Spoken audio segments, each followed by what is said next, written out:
الحمد لله رب العالمين والعاقبة للمتقين والصلاة والسلام على نبيه الكريم وعلى آله وصحبه أجمعين أما بعد আজকের বিষয় হলো পবিত্র জিলহজ মাসের প্রথম 10 দিনের ফজিলত এবং বর্ণনা। আল্লাহ পাকের দরবারে শুকরিয়া জ্ঞাপন করে আমরা গতকালকে জুমাতুল বিদা শেষ করে এখন আমরা আজকে জিলহজ মাসের প্রথম তারিখে সবাইকে স্বাগতম, ধন্যবাদ, মোবারকবাদ। আসসালামু আলাইকুম ওয়া রাহমাতুল্লাহি ওয়া বারাকাতুহু। আল্লাহ পাকের দরবারে শুকরিয়া জ্ঞাপন করি যে মহান রব্বুল আলামিন আমাদেরকে আসার বসার তৌফিক দান করেছেন। তারই সাথে সাথে লক্ষ কোটি দুরূদ ওয়া সালাম হায়াতুন নবী, জিন্দা নবী পাকের উপর পেশ করে আজকের বিষয় শুরু করতেছি। কুরআন ও হাদিসের আলোকে জিলহজ মাসের প্রথম 10 দিনের গুরুত্ব ও ফজিলত।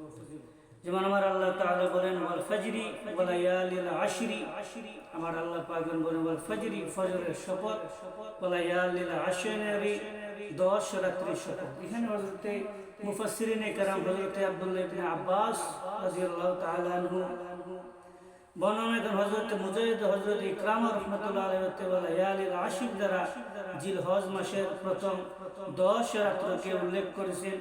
অন্য আয়াতে আল্লাহ পাক বলেন ওয়াজকুরুল্লাহ ফি আইয়ামিন মা'লুমাত, যে এই আয়াতের সম্পর্কে হযরত আব্দুল্লাহ ইবনে আব্বাস রাদিয়াল্লাহু তাআলা আনহু বলেন আইয়ামিন মা'লুমাত দ্বারা জিলহজ মাসের প্রথম 10 দিনকে বোঝানো হয়েছে। অন্য আয়াতে আল্লাহ পাক বলেন ওয়াজকুরুল্লাহ ফি আইয়ামিন মা'লুমাত। জমহুর উলামায়ে কেরাম প্রসিদ্ধ মতে জিলহজ মাসের প্রথম 10 দিনকে বোঝানো হয়েছে। হাদিসে পাকে বুখারী শরীফের মধ্যে হযরত আব্দুল্লাহ ইবনে আব্বাস রাদিয়াল্লাহু তাআলা আনহু থেকে বর্ণিত নবী করিম সাল্লাল্লাহু আলাইহি ওয়াসাল্লাম ইরশাদ করেন ক্বালা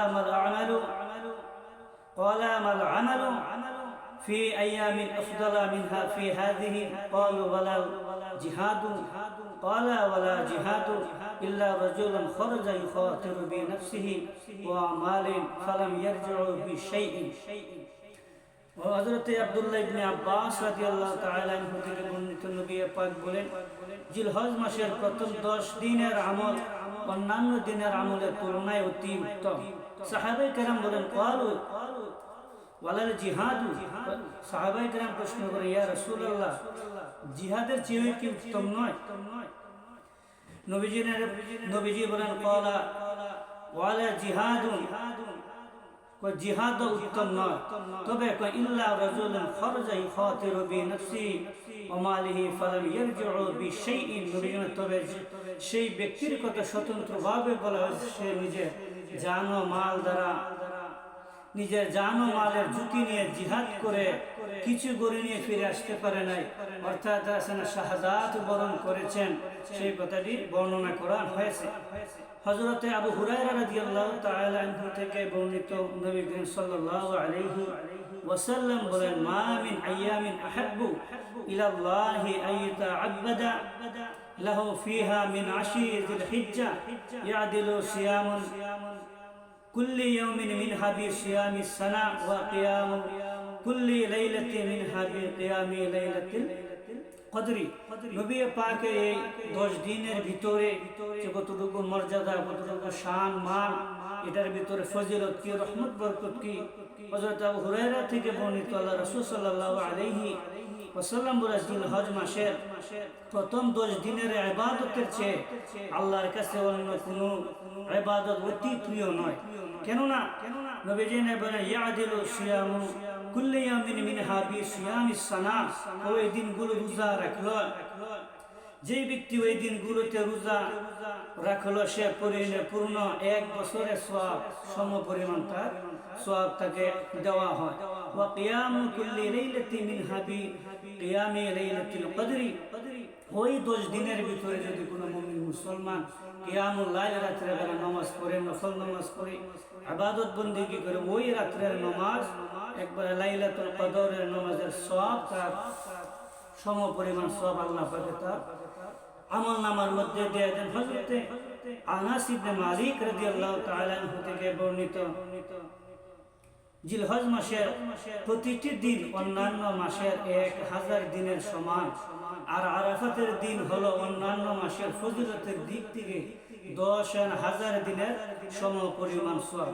তাই বোঝা যায় যে যেমন আরাফাতের দিন সবচেয়ে বেশি গুরুত্বপূর্ণ, ওই আরাফাতের দিনের ভিতরে আল্লাহ পাক বান্দাকে এত ক্ষমা করে দেন, জাহান্নামী থেকে জান্নাতের লিস্টিভুক্ত করে দেন, জাহান্নাম থেকে মুক্ত করে আল্লাহ পাক জান্নাতের দিকে অধিবেশন করিয়ে দেন। এই আরাফাতের দিনের চাইতে আর বড় দিন নয়। এই দিনের ভিতরে আল্লাহ পাক অসংখ্য অগণিত জাহান্নামীকে মুক্তি দিয়ে জান্নাতে প্রবেশ করা।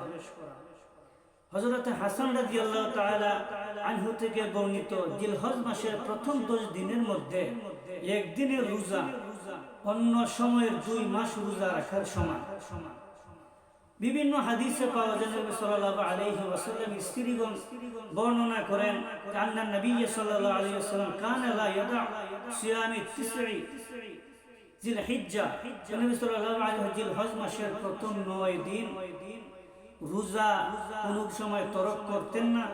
এই হাদিস থেকে বোঝা যায় জিলহজ মাসের প্রথম 10 দিন রোজা রাখা বলতে প্রথম 9 দিনকে উদ্দেশ্য করা হয়। অনেকে বাবারা, ভাইয়েরা, মা বোনেরা অনেকেই দেখেন যে 10 দিন নয়, কারণ প্রথম 9 দিন শুরু থেকে প্রথম 9 দিন পর্যন্ত হচ্ছে জিলহজের মাসের ইবাদত বন্দেগী করা, রোজা রাখা। কারণ 10 দিনের দিন তো ইয়ামুন নাহর, কুরবানির দিন মুসলমানের জন্য রোজা রাখা আল্লাহ রাসূল পাক হারাম করে দিয়েছেন।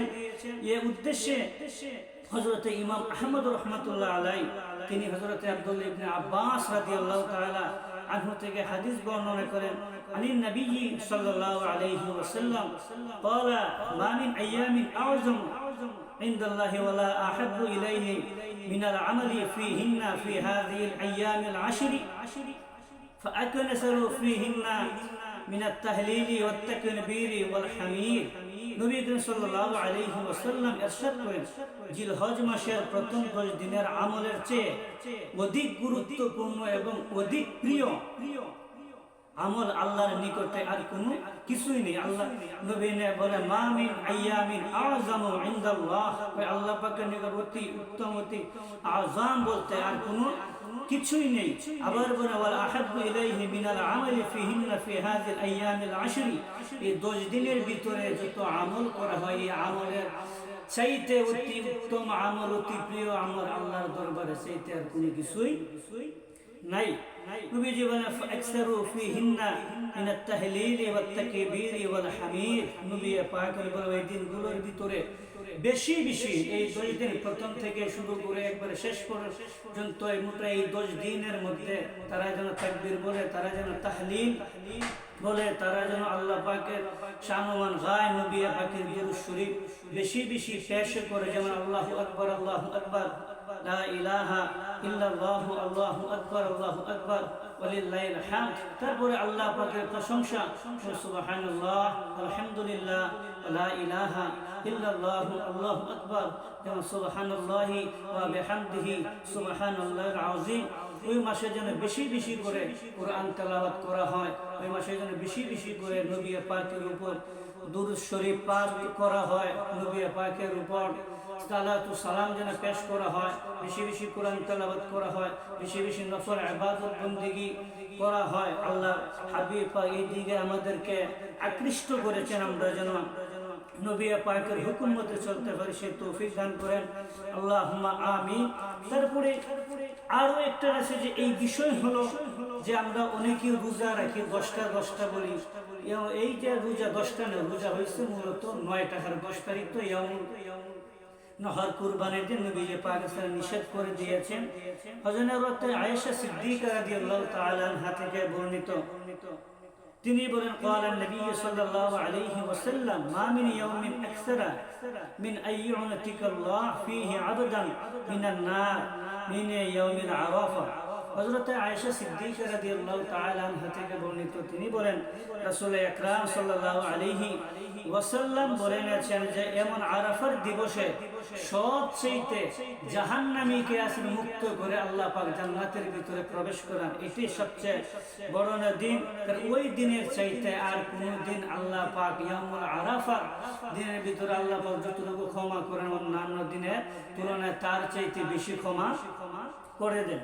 সহিহ মুসলিমের ভিতরে এসেছে, এই হাদিস কানে বুনিয়াতুত তালিবিনের মধ্যে এসেছে, হাদিস কানে গানা ইবনে রজব হাম্বলি রাহমাতুল্লাহ আলাইহি লাতাইফুল মাআরিফের মধ্যে এসেছে। সহিহ মুসলিমের বর্ণনায় হযরত আবু কাতাদা রাদিয়াল্লাহু তাআলা আনহুর বর্ণনা, হতে নবী করিম সাল্লাল্লাহু আলাইহি ওয়াসাল্লাম বলেন, ক্বালা সিয়ামু ইয়াউমিন আরাফা أحتسب على الله أن يكفر السنة التي قبله التي بعده।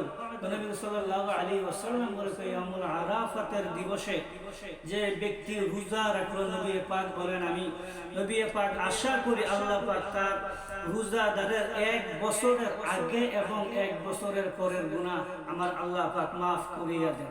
তা কাজী বোঝা গেল এই মাসের গুরুত্ব অনেক, ফজিলত আমার আল্লাহ পাকের কাছে ফজিলতপূর্ণ, রাসূল পাকের কাছে অনেক ফজিলতপূর্ণ। চাই আমরা যারা আছি আমরা 1 থেকে 9 দিন পর্যন্ত আমরা রোজা রাখবো, আমরা কোরআন তেলাওয়াত করব, আমরা বেশি বেশি নবী পাকের কদম মুবারকের মধ্যে দুরূদ ওয়া সালাম পেশ করব, নফল ইবাদত বেশি বেশি করব, নফল বন্দেগী বেশি বেশি করব। তাই এই মাসের গুরুত্ব অনেক, সেই জন্য আমার আল্লাহ পাকের কাছে আমরা তৌফিক এনায়েত করি আল্লাহ যেন এই মাসের গুরুত্ব, বিশেষ করে এই 10 দিনে চন্দ্র শুরু হওয়ার থেকে 1 তারিখ থেকে 10 তারিখ ইয়ামুন নাহার কুরবানির দিন পর্যন্ত আমরা যেন বেশি বেশি করে আমরা আমল করতে পারি, আমরা যেন ইবাদত বন্দেগী করতে পারি। আল্লাহ পাকের কাছে আমরা তৌফিক এনায়েত করি, নবী কদম মুবারকের কাছে আমরা তৌফিক এনায়েত করি। আল্লাহ পাক যেন এবং তার হাবিবে কিবরিয়া যেন দয়া করে সেগুলো আমল করার মতো তৌফিক দান করেন। আল্লাহুম্মা আমিন। ওয়া আখিরুদ দাওয়ানা আলহামদুলিল্লাহি রাব্বিল আলামিন। আসসালামু আলাইকুম ওয়া রাহমাতুল্লাহি ওয়া বারাকাতুহু।